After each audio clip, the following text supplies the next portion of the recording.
What's up, everybody, and welcome on back to another episode of the My Side of Things podcast. This is now episode 18. I'm your host, as always, Ash. We got a whole lot of things on the docket to get to today, including talking about Blake Christian and his connection with the Elite. Could he possibly be joining them? Mariah May's outstanding contract offer from WWE. Why AEW should not match this contract offer. What's next for Cody Rhodes? And Io Sky's possible next opponent. But before we get into all that, though, whether you're on YouTube, Spotify, Apple Podcasts, or wherever you listen to this at, make sure you do, like, subscribe, notification bells, rating, following, all that great stuff. It definitely does help out the channel. We're trying to get this thing running out here. So please make sure in any way you can support, you please do try to support the channel out. So let's go ahead and first start off with Blake Christian and the Elite, where I think he would actually make a great addition to this group because the group is more or less not the Elite anymore. Okada is barely even there. We ain't seen Jack Perry in about 5-6 months.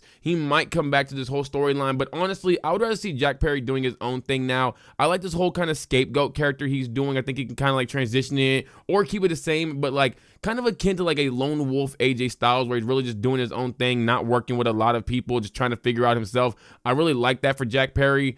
The Young Bucks, they're great, but they haven't been around for a while. They did come back and help this Death Rider storyline out, but the Elite just don't really look elite anymore. And let's be real, once Okada loses this title, who knows when the heck we're going to see him in AEW again, because I don't think he's going to be around for much longer. His contract with AEW is still like another 2-3 years, but I think he's either going to be doing a bunch of New Japan stuff or probably just playing the rest of his contract out and not really doing much of anything. So I would like to see the Young Bucks actually get a much younger Elite to be able to be the elders of the group, kind of what WWE is doing with Seth Rollins and Paul Heyman right now by grabbing Braun Breaker and likely another young guy, whether it is Trick Williams, whether it is Austin Theory.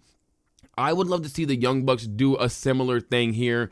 Go grab a Blake Christian and potentially even a Lee Johnson if you want to grab both of them. If you have your eyes set on somebody else, great. If not, I would grab a guy like him. I would love to see how they could do it because obviously Blake Christian doesn't have, the prestigiousness to his name that one Kazuchika Okada does, that one Kenny Omega did, that heck, even one Hangman Adam Page did. But Jack Perry didn't really have that either. He just had a very famous father. He doesn't have the prestigiousness to his name. Blake Christian, though, he's getting very over in AEW. He's playing the heel really well. And while I did say in WWE terms that when it came to Io Sky, I don't think that she could play the heel because she has a very fun wrestling style, in AEW, it's not really the same because everybody's bag is basically more or less opened up. So they're all allowed to just, show off their wrestling ability and get themselves over. So Blake Christian has gotten himself over, and he does play the heel well enough that I think he could actually be integrated into this group and really molded into one of the next big stars within AEW because, let's be real, there's a lot of guys that are probably going to be on the outs over the next few years, getting back into WWE or going to WWE because of that, WWE dream and all that stuff. Blake Christian, though, he was there in WWE. Maybe he does want to go back, to be a star there. I don't really know.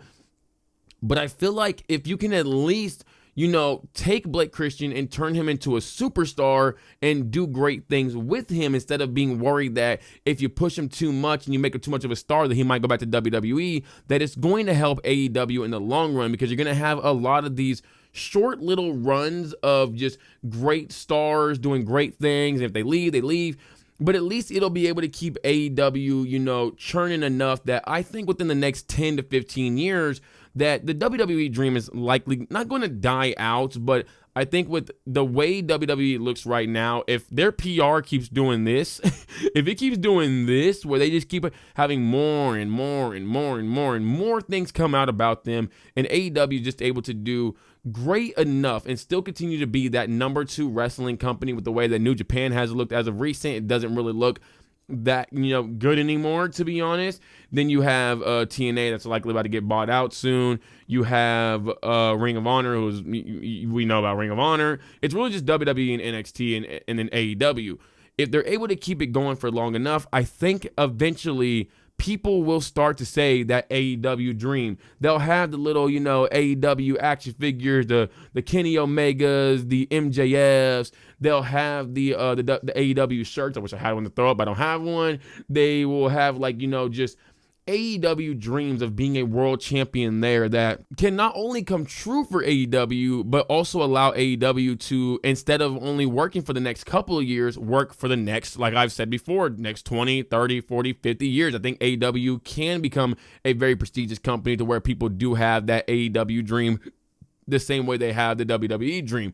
So I think they should not be afraid to push Blake Christian to the moon, because this guy does have it all. He has the look of a heel. He looks like a very smug politician, the way they say Cody Rhodes does, except I think this guy looks like an even more smug politician. So I feel like putting him with the elite, allowing him to learn from the Young Bucks to just how to become a superstar even more than he already is, becoming a pretty big star within AEW, that's going to be a very great thing for AEW. And again, if he does eventually leave as well, like everybody else seems to want to go back to WWE, there's not much you can do about that. Maybe he's a guy you overpay for if, within like 4, 5, 6 years, let's be a little more realistic. Let's say within like the next 2 to 3 years, you lose a few more people because they go back to WWE. So now you have more money opened up to sign a Blake Christian. Then maybe you do slightly overpay for him. Maybe you do, if WWE is offering, let's say, a 3-year contract worth $15 million. Maybe you say, you know what, we'll give you a 3-year contract worth $18 million. They're going to give you about $5 million a year. We'll give you about $6 million a year. So yeah, like I think Blake Christian has a ton of potential. I know that I did not know his name a few episodes ago, and you're like, dang, you're already speaking all highly of this guy now.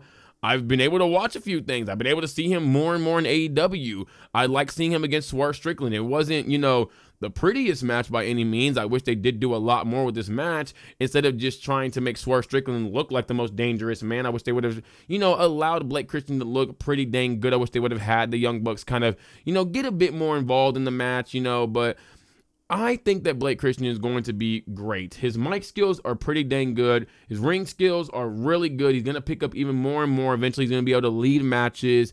His character work is pretty dang good too. I like this whole vanilla baby character, whatever the heck he's playing. I don't know the actual name for the character, but I do like it. And like I said, the guy looks like a smug politician. You put this guy into a suit and he's just going to be able to do wonders. But not only does he look like a smug politician, if you ever want to make the guy a babyface, I think he could play that kind of politician that, we look at as like, oh, you're just a politician, but then you hear him talk and you're like, he's actually a pretty dang good dude, does care for a lot of the things that, should be cared for, a lot of things that we, all the people, care for. So I think Blake Christian should get in with the elite. I think this would be a great just stepping stone for him into seeing what else he could do within AEW. Could he become a big star? And he is only like 27, 28 years old right now, so he's still relatively young, that you can start him off right now with a big group and show the world that you are pushing this guy. This guy is going to be your next star. And I would love it a lot for AEW to just give Blake Christian that shot, because I think he does deserve it. But with that said, I would not overpay for Mariah May. Now, I know I went on a pretty heavy rant a few episodes ago about Tony Khan, not paying Mariah May and stuff like that. And everything I basically said does hold true, that Mariah May did deserve the money she got. You overpaid for all these other wrestlers, but you can't overpay for Mariah May. It does feel kind of like, messed up. But with that said, though, I started thinking about it, and it does make sense that maybe you don't want to overpay for her, because if you don't have a great future planned out for her that you think is like, at least at the very, very least, a B- story, I'm just saying, you know what? Go ahead and go, Mariah May. WWE wants you. They're willing to offer you an outstanding contract, as reported by, I think it was at Cultaholic and Fightful and all of them. So if they're willing to offer her an outstanding contract, if I'm AEW, I just say, you know what?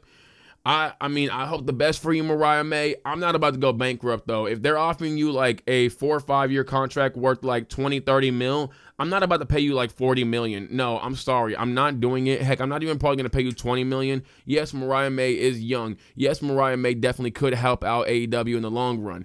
But if she doesn't want to be there and she wants to go to WWE, and she's like, on social media talking about her WWE dream and all that stuff, by you overpaying for her, it kind of just doesn't leave a good look for the fans. It doesn't leave a good look for the other wrestlers on the roster. It doesn't leave a good look, for competition, because it's like, dude, you just basically folded for Mariah May. And mind you, again, I think Mariah May is awesome. When she goes to WWE, she's a top 3 woman on that roster, and I think if she goes to NXT, she's number 1.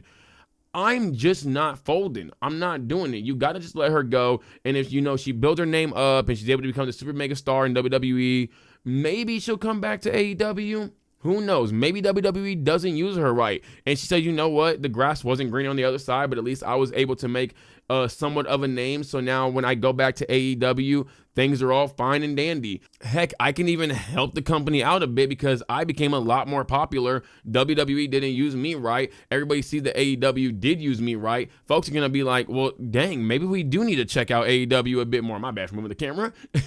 But yeah, folks are going to be like, dang, well, if AEW used her right and fans were raving and like AEW folks were raving about her being this great superstar, but we didn't see it in WWE, maybe we need to go check out AEW and see how they plan on using her upon her return. So it could bring in even more fans.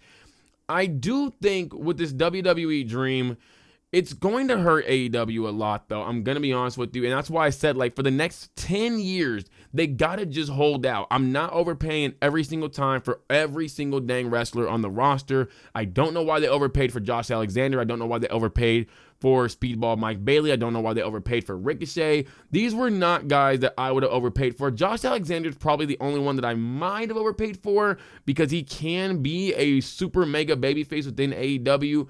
But even then, man, I don't know if I'm doing it. I really don't know if I'm doing it because, like, you can say, is it overpaying or is it paying a wrestler what they're worth? And I definitely understand that. But I don't think AEW really has the full luxury to do that because, sure, multi-billion-dollar investor, and I forgot Tony Khan's father's name. But yes, multi-billion-dollar investor. Jaguars are probably on the rise right now with Brian Thomas Jr., Travis Hunter. I'm blanking on the quarterback's name, whatever the quarterback's name is. It was bugging me so much that I actually just started having a super big brain fart. Trevor Lawrence as well. So the team looks like they may be on the rise. So if the Jaguars do become a much bigger team, a much better team, Tony Khan's father is going to have even more money, which means even more money can go into AEW. And with AEW, at least looking like a number 2 to WWE, I think they're going to continue investing a lot of money to AEW so that it can last, because maybe they do see the same thing that I see, that right now the WWE dream is going to continue to affect it, but then within 10, 20 years, maybe it won't affect it as much. Maybe because AEW will get so over within the next 5 years that even by like year 6, 7, folks are like, dang, maybe AEW does look great. But it is going to hurt AEW for a while, and they're going to have to just, stand strong. You're going to have a lot of wrestlers on the roster who are top guys who say, you know what, I'm just going to go to WWE because in AEW, me not being the top guy cost me so much money. It wouldn't cost me that in WWE, because if I go to a podcast, a talk show, a radio show, a commercial, a movie, and I show that I'm a WWE superstar, whether I'm a top guy or a bottom guy, it's not really going to matter, because you could easily just attach that tag to WWE superstar MJF, WWE superstar Swerve Strickland, WWE superstar Kyle Fletcher, Will Ospreay, whatever. So a lot of these top guys within AEW, some of them are probably going to be on the move. I guarantee you MJF is probably gone within a few years after his contract does end, because unless he is the top guy within AEW, he's going to be losing out on money. Now, I don't know how money hungry MJF is, but if he is as money hungry as his character portrays, he's probably not going to want to be in AEW losing a lot of money if the company's not getting any bigger. And a lot of this is going to hold true with a lot of other wrestlers as well within that mid-card spot. They're going to get pretty selfish and say, well, I'm super over, and yeah, they're over as well, but I could be even more over than them. So if you're not going to push me, then I'm just going to go to WWE, because I know at least I'll have a big name so that I can do something outside of AEW. I can do something outside of WWE. I can go do X, Y, Z. Also, I don't really know how AEW contracts fully work, but a lot of these guys are wrestling indie shows, which makes me wonder if their contracts are just based on appearances. I don't fully know. It's not like so clear how their contracts work. I know with WWE, we've heard of Maven and a bunch of others talk about how their contracts work on a year-to-year basis, not year-to-year basis, but like if you're paid for 4 years, you pay for basically every single day. So if you're like a 5-year, let's say like a 5-year, $20 million contract, you're going to get your $4 million per year. I don't know how that fully works in AEW. So I think a lot of these wrestlers are going to be more willing to leave because, sure, they might make a bunch of appearances or have matches and they get paid XYZ for said appearances and matches. But maybe that's just not enough for a lot of these guys. And you got to kind of think that if wrestlers are going out there and they're putting their bodies on the line, they're going to be valuing their bodies very, very highly. And that's where I do say that these wrestlers, they definitely are paid their worth, whatever they're getting. It's just that if WWE is offering them X amount and you're going twice that, you kind of, in a sense, are overpaying for the wrestler, if we're going to be honest. So it's like, AEW just got to hold out, man. That's all it really is. You got to hold out. You got to continue to be as great as you are. You got to just continue to put on great shows, great pay-per-views, and hope one day that the AEW dream starts or that the WWE dream dies off just a bit. You also got to be worried, though, because apparently Vince McMahon is going to be starting a wrestling company, and I'm going to be real with you, man. I'm not going to be like these other content creators. Folks are going to go check it out. They may not like Vince McMahon. Guess what? A lot of folks don't like TKO. A lot of folks don't like The Rock. Heck, there's even people that don't like Triple H. There's people that don't like Tony Khan, and they're still watching these shows. Now, these people, well, I don't know about TKO, but for the most part, these other people, they're not, doing the things that Vince McMahon has done. So you might say, oh, well, not everybody will. And yes, I don't think 100% of wrestling fans will. Some folk got integrity. But I think a good amount of them are going to. Like, I would say at least 75% are going to go watch this show. So you do got to be a bit worried when it comes to potentially Vince McMahon getting his own wrestling company, because we know, whether you want to like it or not, Vince McMahon can create a wrestling company. He did it with, he didn't really technically do it with WWE, but he did it with WWE. He was able to take it to a place that it hadn't been before that. And then, he got taken to another place that hadn't been before Vince. But it was taken to a place, though, where it was the biggest wrestling product on the planet. And this is when New Japan was at its highest. This is when TNA was at its highest. This is when Ring of Honor was at its highest. This is when all the other companies were at their highest. And he was still able to take it to a place that it was number one. So it does suck for AEW right now. I think they are really, they're really on the defensive right now, because I guarantee you that this Vince McMahon company, there's definitely some collusions going on here with TKO and all that, because he is still technically a part of WWE, as Nick Khan did say. So I feel like there definitely is a lot of, to use a basketball kind of terminology here, a box in one zone where you're going to just focus everybody on the middle and you're going to allow all the shooters to shoot. And I think that's what WWE might be doing right now with this whole Vince McMahon thing, because they keep mentioning this man's name so much, even though all of a sudden, 2 years ago, ain't nobody want to mention the man. Nobody want to say the man's name. But now the whispers are coming out about him making a new company. Folks saying his name more and more. You got John Cena saying his name. You got Triple H saying his name. You got all these folks, Roman Reigns and everybody else, saying his name. And now all of a sudden, just like Joe Hendry, Vince McMahon appears, apparently with a new company. I think that there definitely is some cohorting going on here. Some canoodling going on here to try to just, overtake AEW as much as possible to be able to monopolize wrestling under the McMahon or TKO banner or whatever banner it would be. I just know that eventually, though, that's going to go exactly how it would go, because I don't think TKO and Vince McMahon are definitely best of friends, and one of them is going to stab each other in the back eventually. So, yeah.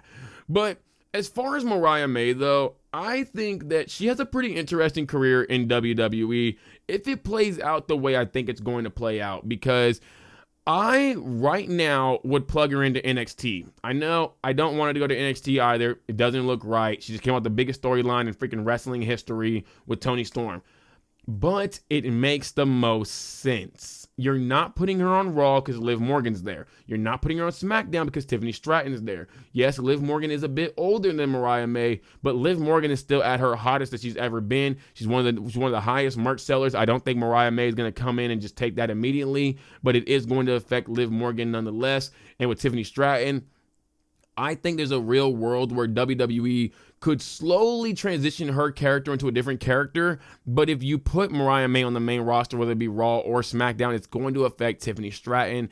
And a lot of folk are going to start hopping off of Tiffy Time. And Tiffy Time is, I hate to admit it, it's money. It's money. Folks love it. Everybody in the crowd doing it. They love the pink, all this stuff. And let's be real, Mariah May and Tiffany Stratton look very much alike. But TV time is not going to be forever, though. This can be something that, you slowly fade away from, let's say for like the next 2 years, and then you eventually give her a new character. That way you're still able to keep Tiffany Stratton as one of your top young athletes, and then you're able to also have Mariah May. So this is why I would start her off in NXT, because there's a faction right there that is tailor-made for her. Fatal Influence. It's literally Toxic Attraction 2.0. You plug out Fallon Henley and you plug in Mariah May, but you don't do it immediately, though. We don't do it like how Judgment Day did with Finn Balor and Edge and all that stuff. No, we already have the issues being put in place with Fallon Henley. So we grab Mariah May, plug her into that group. She's now the 4th member. And then you eventually start having the issues like how you did with Damage Control, to where Mariah May has like a big feud with Fallon Henley, takes out Fallon Henley. She's now the head of the group. Now it's Mariah May, JC Jane, Jasmine Nix. And then you could really go after the NXT Women's Championship or the NXT North American Women's Championship. I'd probably go after the NXT North American Women's Championship first with Mariah May, just because you have Julia, Stephanie, and Jordynne Grace kind of all set up already there as is. You want to at least be able to use them enough so that when you do bring them to the main roster, they have a lot more hype, and you're not just kind of throwing them away for Mariah May, because you did pay a lot of money for all 3 of these women. I really wish Jordynne Grace would have went to AEW. I'm going to be honest with you, because I think that she's going to be the one that gets lost here the most of, all just the top women within WWE.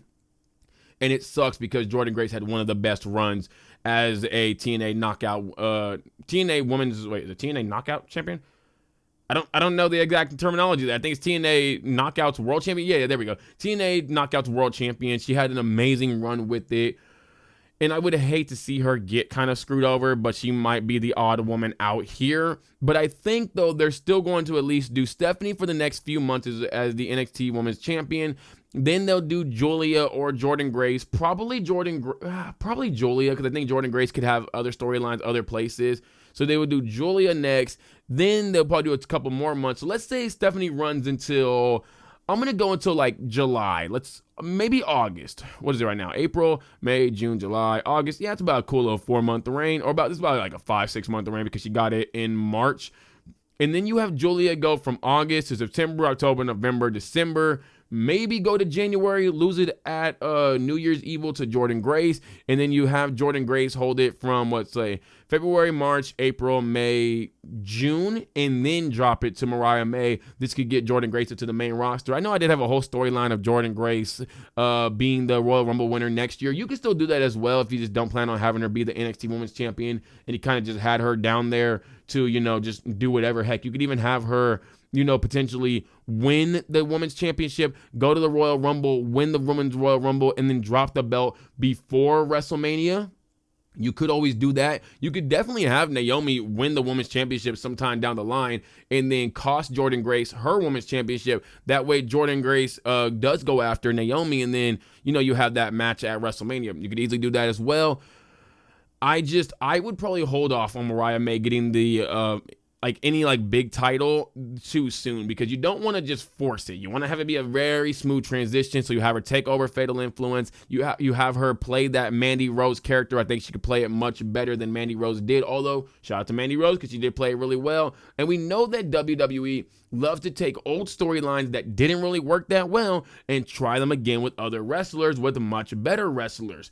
And I think that this one would work. I think Mariah May would play the character much better than Mandy Rose did. I think JC Jane is still going to be pretty good. Jasmine Nix is the weird one, man, because I don't really like her in the group. I wish it was Gigi Dolan instead of, Jasmine Nix. Maybe they could find a way to transition Jasmine Nix into Fatal Influence and then take out transition Gigi Dolan into Fatal Influence and then take out Jasmine Nix. Maybe you could do that. I'm not really sure how you would do that, though, because Gigi doesn't really look good with Tatum Paxley right now and Shotzi. I really like the whole makeup of the group. But if you're, just more high on Fatal Influence being much better if you put Gigi Dolan in place of Jasmine Nix, then you could do that as well. And I think that this could actually be one of WWE's next big heel woman factions, because they kind of do need that. Damage Control was great. Not the greatest heels by any means, but they will be remembered because they did have a really dang good run. Fatal Influence, though, I don't really care for the name. I wish they were Toxic Attraction still. I like the name much better. they could have a really big run on the main roster because Mariah May is going to get over with the WWE audience. They're going to love her. And this way, if you do Mariah May and you hold her in NXT for like 2 years, because she'll get the NXT Women's Championship sometime around next year, and she holds it for like 6, 7, maybe even 8 months, or heck, even holds it all the way until New Year's Evil or until Next Stand and Deliver if you really want to do that, then, well, actually, that would be like almost 3 years then, but if you do that, that allows for Tiffany Stratton to have, like I said, a slow transition into a new character that's not so the character she is right now. Maybe you even change the hair color up. I'm not really sure. You probably want to because of the pink, or maybe you get rid of the pink. Maybe you transition her to like a more darker character. I don't really know. You find some way to transition your character though. Hey man, you turn Tatum Paxley into Fallon Henley. My bad. You had Tatum Paxley as Fallon Henley 2.0, and then you turned her into a goth, edgy character. So you could do the exact same thing with Tiffany Stratton as well. Not the whole goth thing, but you could transition her character easily. Then you bring Mariah May up. That way you have Mariah May and Tiffany Stratton, two young, awesome women. And I'm going to say this. I think Tiffany Stratton looked a lot better against Jade Cargill. I don't know if she's feeling under pressure from Mariah May, but I think if she continues to do that, she's going to, at least keep WWE's eyes on her to say, yeah, you might have Mariah May, but you also have me as well. I would definitely love to see something like that from Tiffany Stratton, from Mariah May. I think this will be the best possible route for one Mariah May. I don't think you put her up to the main roster just yet.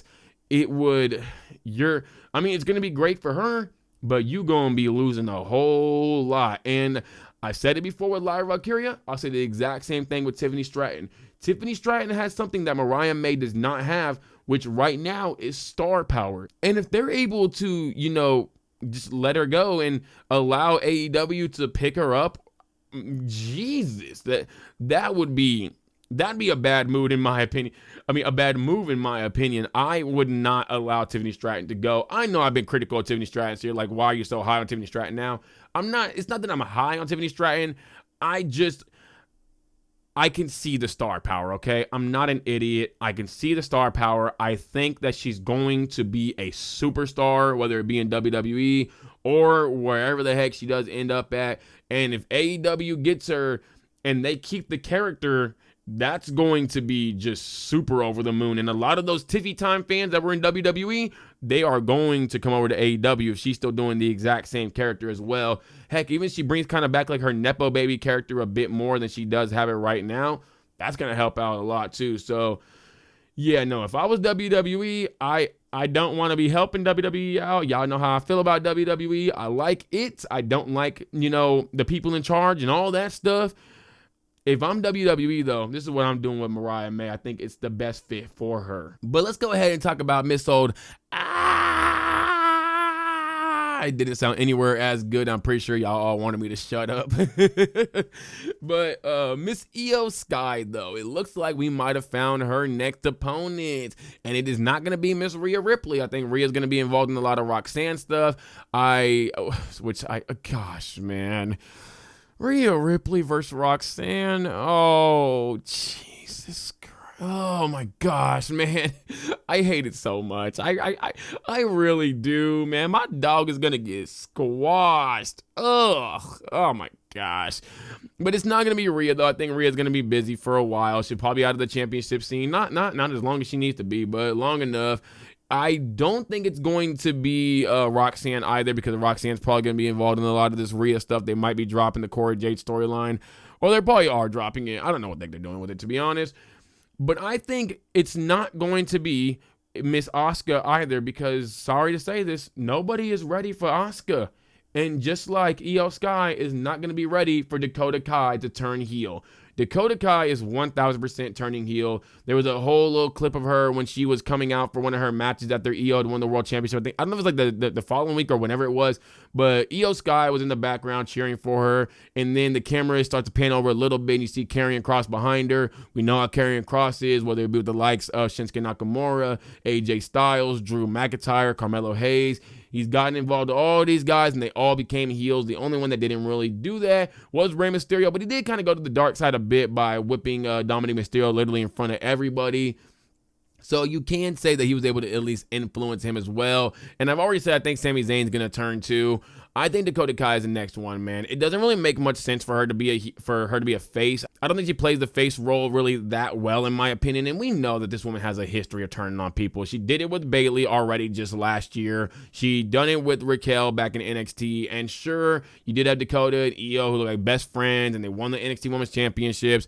So did, Dakota and Raquel as well. So that doesn't really mean much. They were also best friends as well. And then what happened? Dakota Kai cost Raquel her NXT Women's Championship against Mandy Rose. So, yeah, I don't think Dakota is going to cost Io her championship, but I think she is going to eventually turn on her to give Io Sky kind of like this really big, feud during her women's championship reign, just to kind of solidify her reign as a great reign, because she did have the feud with Rhea Ripley. She eventually beat Rhea for the title. She continued to feud with both Rhea and Bianca. She beat both of them at WrestleMania, and then she was able to now have this super big feud with one Dakota Kai. Maybe she even has maybe she even has like a match with Asuka afterward. Maybe Asuka turned on her too, because Asuka can play the heel pretty well too. But I think Asuka, Kairi, and Io are much better faces than they are heels, in my opinion.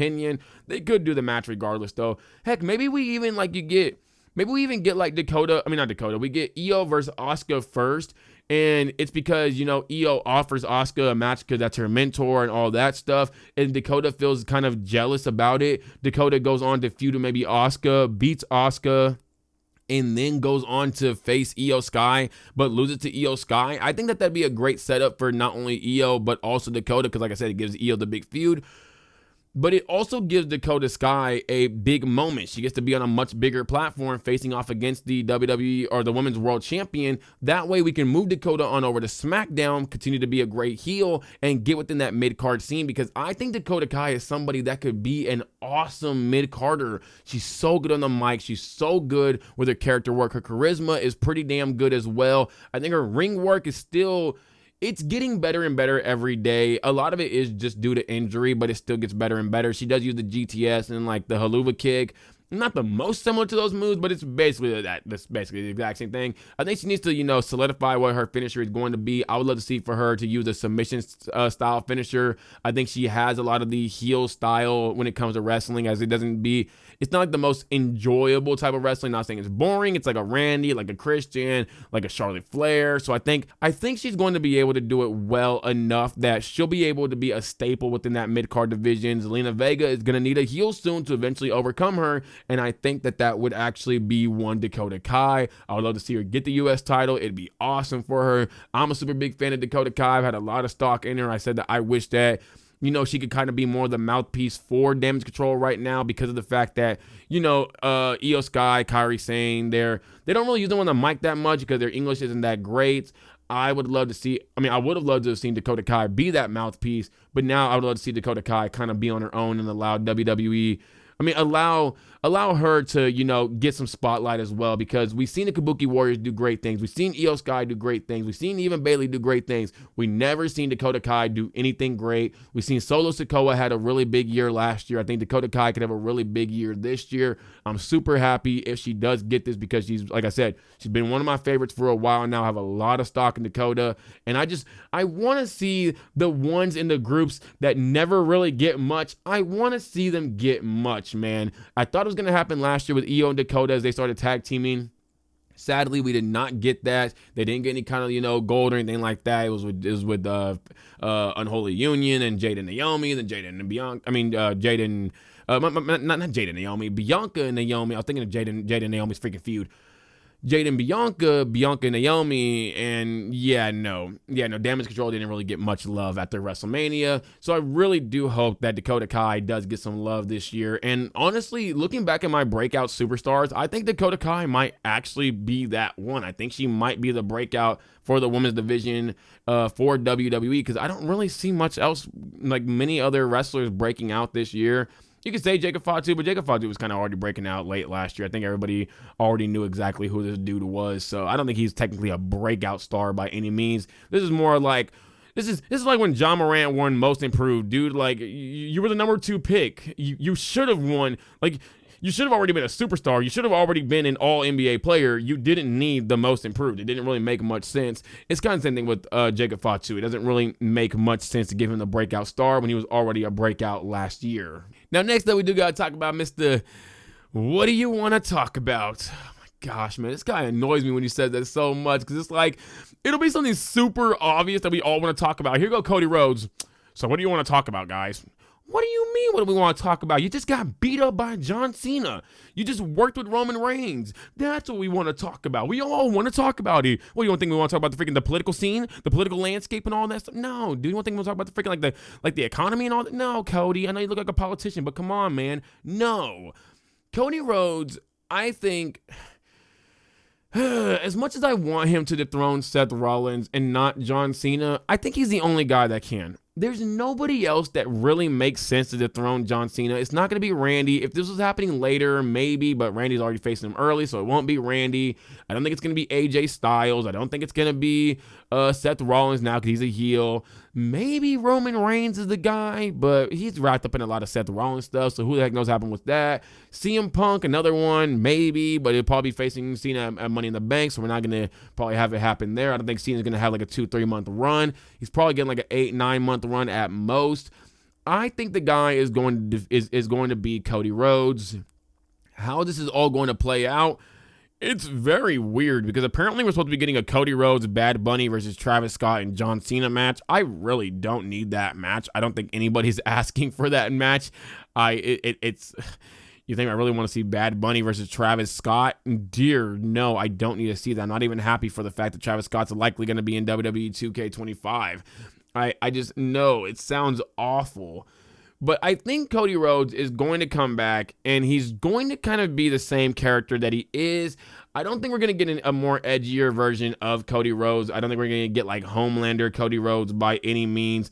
It's very possible that we could get it, but I think Cody Rhodes comes back around like SummerSlam time after John Cena is... probably going into SummerSlam, John Cena's going to be looking for some kind of opponent. I don't think it'll be AJ Styles just yet. We might get that like down the line, though. I think Cody is going to be that guy. I think we're going to get Cody Rhodes versus John Cena at SummerSlam. And maybe, just maybe, if The Rock is available, maybe we get Cody Rhodes versus The Rock at Bad Blood.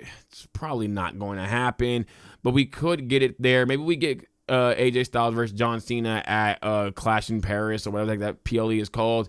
Again, Payback in Paris would be great. Maybe we even get Cody Rhodes versus John Cena there, but it's probably going to be at SummerSlam. I think part 2 is going to be at a very big PLE as well, and I think part 3 would be at like whatever the last PLE of the year would be. So that means, yeah, about an 8-9 month run for John Cena. That's fine. I mean, the reign's gonna suck because it's already been, just kind of mid as is. But I think that's gonna be the route for Cody: is take some time off. You've been wrestling night in and night out. You've been wrestling the live show, the dark matches, all that. So you've been at the house shows and everything. Take some time off. Maybe they rework the character a bit and go a bit more Homelander, and they have a bit more, attitude to him, and they don't really have him be so Mr. Nice Guy and all that. I'm not mad at it by any means because I mean, like I've said before, I want to see more faces with attitude. I'm tired of all these faces that just go around being like, let me kiss a baby and let me hug everybody and all that stuff. I don't really care for it too much. It's just not the funnest type of face. If he has a bit more of an edge to him, not Adam Copeland, it would be really, really great for Cody. I think a lot of people would get behind his character. It's why I said that John Cena is just not that great in my opinion. A lot of folks would say that, the reigns and all that stuff. John Cena was not the greatest baby face in the world, and this heel run sucks. He's kind of just showing that he is a very much so manufactured guy, that he just looked like a face, so you just said, F it, let's make him a face, because there were so many heels. For John Cena, it was just great, and he was able to have, a greater career than he probably should have, but whatever. So yeah, if Cody Rhodes does come back with a bit more edge to him, I wouldn't mind it at all in the slightest. I would actually really love it. Kind of go back to his AEW style just a bit, where if you look at that promo with MJF, he was a face, but he was trying to bury the hell out of MJF. Look at the way he was wrestling against Darby Allin, the way he was wrestling against Dustin Rhodes. I would like to see a lot of this integrated into WWE just to make him a bit edgier, but still be a face. The only issue with this is, and I keep saying this time and time again, if you make Cody any more edgier than he is, people are going to start wanting the heel, and not just the IWC, the in-person fans. If you do it, you're really, really going to be playing it kind of risky because, oh man, they're going to want this guy to be a heel, and you're not going to probably make Cody Rhodes be a heel for like at least the next 4 or 5 years. Probably not until he's like 44, 45, somewhere around there, just so that you can transition into your next babyface. I love the fact that Cody is basically a transitional babyface because of how older he is. But yeah, this is why I say maybe you don't make him edgier, but maybe you just make him edgier on the mic, but not in the ring. You could always do that. I just think you got to be careful, man, because unless you just don't really care about having like a super duper over baby face and you're like, you know what, we'll find our next John Cena afterwards, or we'll find our next, early Cody Rhodes afterwards, I would just be careful, man. That's my thing. I'd be careful. Again, I ain't in the business of helping out WWE, but I definitely would be careful when it comes in, because you don't want to push the heel a little too much, or at least push the aggressive side a little too much, and then the fans start, not loving him as much because he's not turning heel, and then now you just basically lost Cody Rhodes the same way AEW did, and you probably just got to let Cody go because it's not going to work out in WWE if the in-person fans are not behind them as much as they once were. But speaking of somebody that doesn't really have the crowd behind them, shout out to Zelina Vega, man. I am super happy for her getting the United States Championship. For those of y'all that are saying that, like, oh, she only got to because of Aleister Black, it doesn't really matter what she got it for. She earned the heck out of this. She's been working her ass off for years upon years. She has always been overlooked, in my opinion. She's super talented when it comes to the mic work, the charisma, the ring work. I think she has all of it. Obviously, the character work is still, kind of in question. It's probably her weakest role, but I will say when she played Queen Zelina, she did play that really well, in my opinion. I'm just really happy for Zelina Vega, man. I hope that she does have a great run with this belt. I hope it's not some 1 to 2 month reign and then we kind of just transition over to somebody else and we just keep playing transition with it. I personally wouldn't like that. I want Zelina Vega to at least hold it for the next 3 months, run that Dakota Kai feud, bring Dakota over to SmackDown. I say by August, you have Dakota and Zelina feuding, and then you have Dakota go over Zelina. I think that'd be a great run for her. You could even have Zelina get it back from Dakota eventually if you really want to. I think Zelina Vega, now with this mid-card championship, can be a staple within that mid-card division as well. I think she could be a super big babyface in that division. To be able to have these little 2-3 month runs with the belt, collect about 3 to 4 of them, really just, have dang, if she gets 3 to 4 of them, she's gonna be looking like Hulk Hogan early on. Where we're gonna look at all of the United States titles in 10-15 years and be like, damn, it went Chelsea, then Zelina, then Dakota, then Chelsea, then this person, then that person, then Chelsea. Not Chelsea, then Zelina, then this person, then that person, then Zelina. God damn, Zelina Vega was pushed to the moon. And then we're gonna have that one person say, dude, Zelina Vega ain't do nothing for the first 4 to 5 years that she was in WWE. She finally got something after 4 or 5 years. So, oh man, I don't know with Zelina Vega. Maybe you don't do it like that. Maybe you have a few reigns in between, and then you get Zelina Vega to get it over another heel. Because you could easily go Zelina right now, Dakota gets it in, let's say, August, end of August.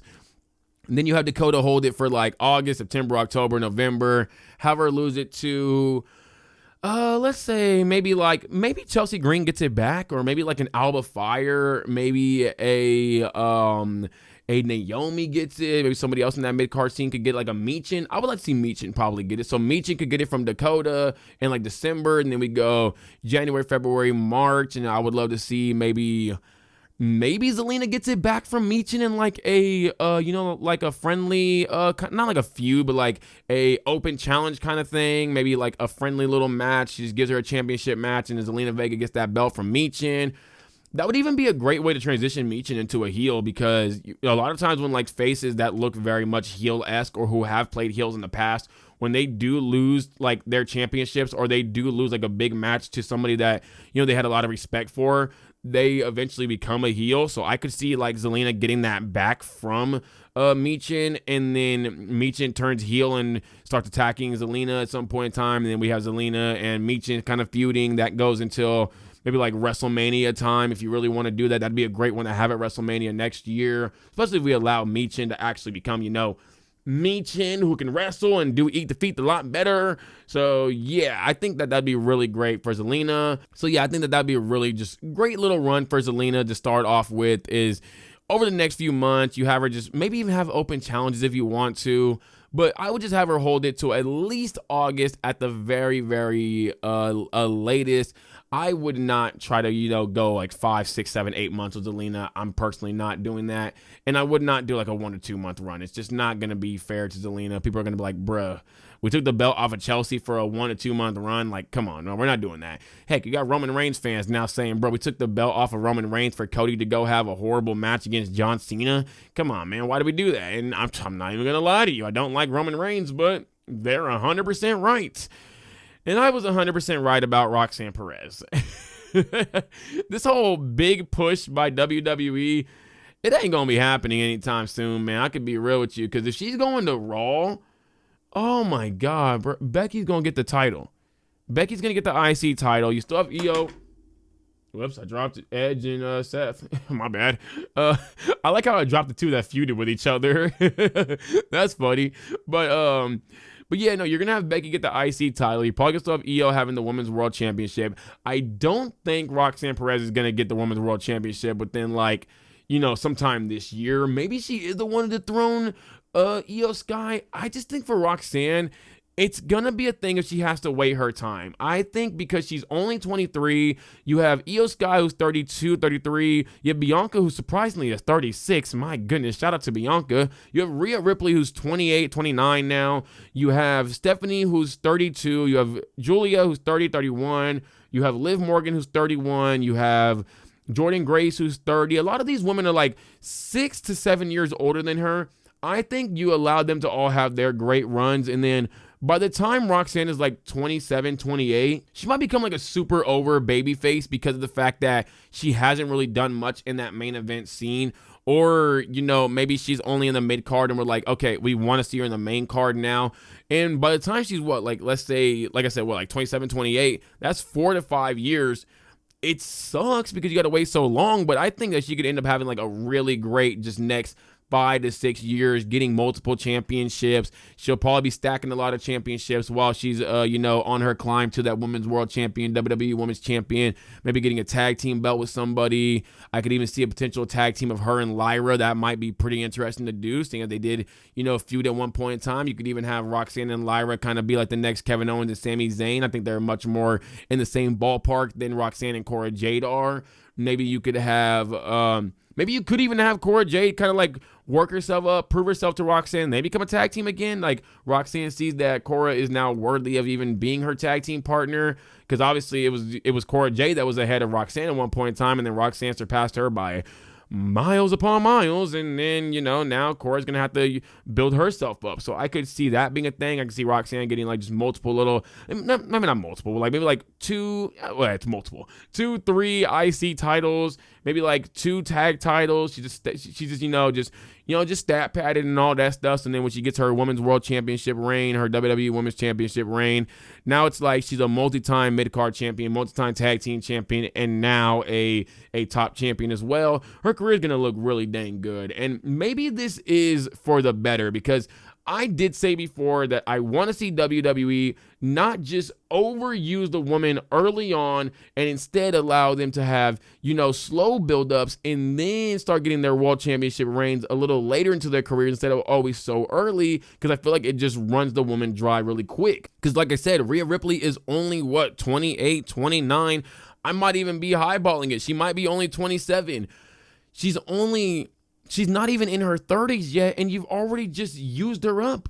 You used her up, and it's like, what do you do with her now? She's on top. You probably don't want to do a character transition because she's so loved right now. You don't want to keep pushing her, though, because folks are just going to get more and more bored with her. So what do you really do? The same thing is going to happen with probably Tiffany Stratton if you continue to push her the way you're pushing her. What do you do with Tiffany Stratton in like 4 or 5 years when she's gone through multiple different possible characters, or she's had multiple different championship reigns? People are going to say Charlotte Flair number 2 for her. So what do?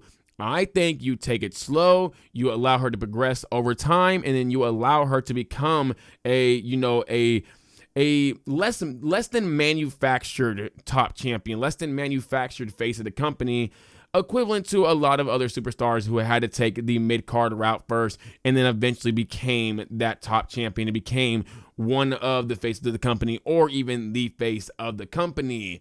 But let's go ahead. I mean, that's going to be it for now, though, y'all. Definitely hope y'all did enjoy this episode. It was a bit shorter episode. Didn't really have the most on the docket today, but I definitely hope y'all did enjoy it nonetheless. As always, if you're listening to this on YouTube, Apple Podcasts, Spotify, wherever you get your podcasts at, make sure you do, like, follow, share, rate, sub, and all that dang great stuff. It definitely helps the channel out. Comment anything you want to comment from the, from the video, from the episode down below if you're on YouTube or Spotify. I think Apple Podcasts might also have a comment section as well.